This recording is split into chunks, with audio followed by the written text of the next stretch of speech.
It is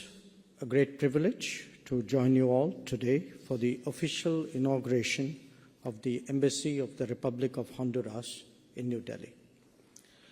This occasion marks a significant milestone and opens up a promising new chapter in the warm and long-standing relationship between our two countries. Minister, let me first acknowledge the statement of solidarity that we heard from your country on the cowardly terrorist attack in Pehlgam, and we particularly value your public commitment to opposition to terrorism in all its forms, and the fact that it is something which is completely unacceptable to any form of civilized world.